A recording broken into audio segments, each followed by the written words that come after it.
Because we're living in 2025, I asked ChatGPT to tell me an approximate percentage of how many people don't know what Pokemon is. And well, probably a lot.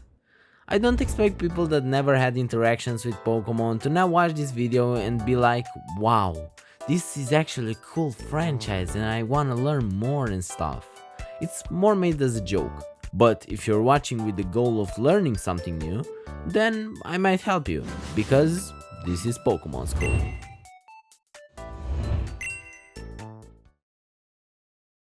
So, what is Pokemon actually?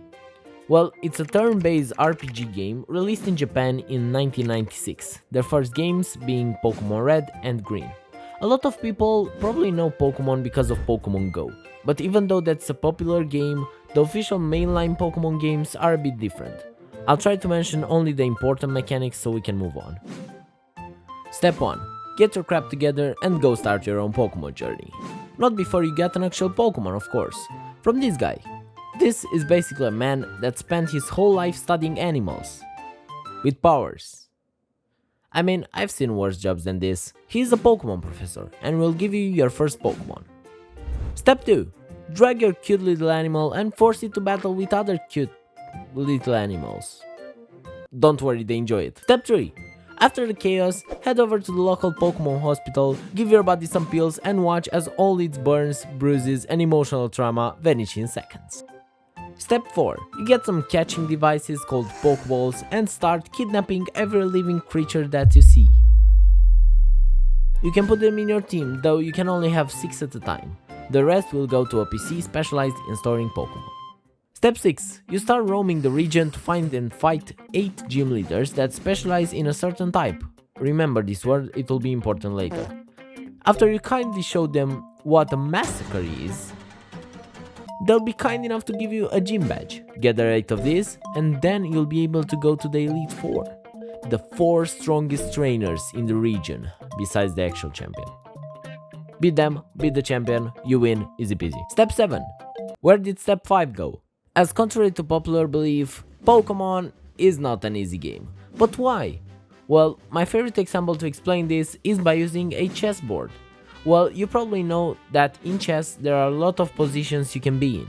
For example, you can place 2 kings on the board on different tiles until you run out of combinations, and that will give you like 200 possible combinations. Now put every piece on the board in every possible position and tell me what happens. Well, you'll get a lot of combinations. More exactly, 10 to the power of 43. I know it's a bit out of context, but I wanna ask you, how many Pokemon can you say from the top of your head? Some of you maybe know a few ones like Pikachu, Charizard, or even Togepi.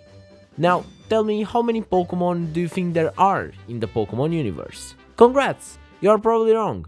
There are 1025 Pokemon in total, and when you consider that every one of them has a different nature, almost hundreds of moves to choose from, EVs, IVs, and things that probably make no sense in your brain right now, it adds up. A lot. To the point that the possible combinations become 10 to the power of 343. So, next time someone says Pokemon is a kid's game, just smile and ask them to calculate how much damage the base competitive set for Garchomp does to a level 50 Pikachu if he's not using Earthquake. Okay, now that half the people that were watching are out because I mentioned that atrocious number, let me show you understanding Pokemon is not that hard. It may be a bit overwhelming in the beginning, but I'll try to make it as simple as possible for you to understand. To start off simple, I already mentioned the fact that you can battle with your Pokemon, this being the main thing you'll do in the games. And understanding how battles work is crucial. In almost every Pokemon game, the battling system works the same. The game makes you choose between 2 things. You either attack or switch your Pokemon. If you attack, you'll have to choose between 4 different moves. These are basically attacks your Pokemon can use. But it's also good to know that every now and then your Pokemon gets access to new moves, but we'll talk about this later. If you choose to switch your Pokemon, you'll have to, well, switch to one of your remaining 5 Pokemon. You win by fainting all the enemy Pokemon. Let's say you've won your first battle. What happens now? Well, you get experience points for your Pokemon. After a certain number of experience points, your Pokemon will level up, and sometimes when they level up, they get access to new moves, or evolve.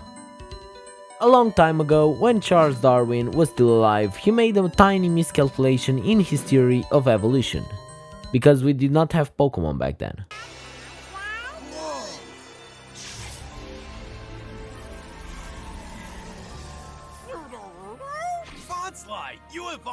A tree. Yeah. Jokes aside, Pokemon evolution is our next topic. You've probably seen that Pikachu has an older brother, Raichu. That is the evolution of Pikachu, and it occurs when a Pikachu is holding a Thunderstone. This is an item referred to as an evolution stone.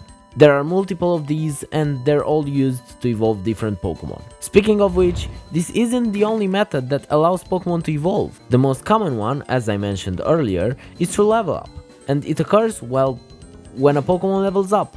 It's also good to know that you can't evolve a Pokemon that evolves through stones by leveling them up, and vice versa. I was talking earlier about Pokemon attacks. We refer to those as moves, and these are one of, I'd say, 3 important attributes every Pokemon has, those being moves, types, and abilities. Today I'll just mention what they are, future episodes giving a more in-depth explanation. Types. These are the elements a Pokemon can have. For example, Pikachu is an electric type while Charizard is a fire-flying type. There are 18 types in the game, each one with their own weaknesses and resistances, so you shouldn't expect much when your Charizard is continuously using Flamethrower on a water type Pokemon. Moves. These are attacks used by a Pokemon in battle. Though they're not always attacking moves, they can be traps or setup moves that help you gain more power or drain HP from your opponent over time. Abilities. These are special powers Pokemon can have. They usually have to choose between 3 abilities, but there are some Pokemon with only 1 ability as well, so it depends. There are over 300 abilities in Pokemon, ranging from making your Pokemon deal twice the damage, to neglecting every water type attack, to making your Pokemon a literal god, and many more. But yeah, I believe this is all the basic knowledge you should have as a beginner Pokemon trainer. If you're still watching, I want to remind you that I also have a Discord server with a link in the description down below. If you enjoyed the video, you can press the like and subscribe button. I truly appreciate it and it motivates me to make even more videos like this. Also, I'm curious, why did you watch this video? Even if you're a total noob or a competitive player, I'd like to know why were you interested in my content. Leave a comment down below, I read all of them and enjoy interacting with you guys. But as always, have a great day or night. Decidueye out.